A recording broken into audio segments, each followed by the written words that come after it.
Soda yanakuwa yana magari makali yakisema kwamba haya ndio maisha yamepatia Jehova. Jehova simama Bwana, Jehova mwokozi wetu, Jehova mtetezi wetu, simama Mungu aliye kweli, simama Mungu aliye hai, simama Jehova.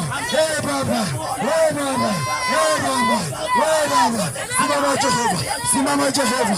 Tuangalie Bwana, angalia taifa letu, angalia taifa letu, angalia Mungu, angalia Mungu. Vijana wetu wanalia, vijana wetu wanalia, mama zetu wanalia, mama zetu wanalia, baba zetu wanalia, vijana wetu wamepotea. Haya mavampaya, haya mavampaya, haya mavampaya, haya mavampaya, haya mavampaya yanaumiza watu wetu, yanaumiza watu wetu, lakini tunasema Jehova, tunasema Jehova, ukaonekane Mungu, ukaonekane Jehova, ukaone Mungu, ukaone kujidhihirisha Jehova.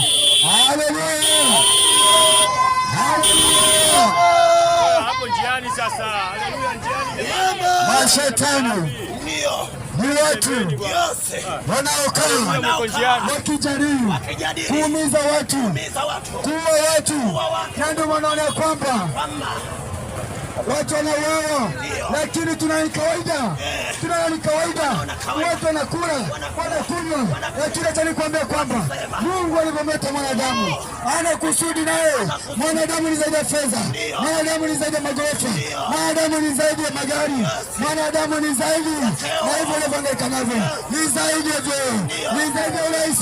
Mwanadamu ni zaidi ya urais, mwanadamu ni zaidi ya waziri mkuu, mwanadamu ni zaidi. Acheni mwanadamu, simama, tupinge shetani, tupinge waziwazi, tupinge waziwazi anayetuleta mabaya katika taifa letu.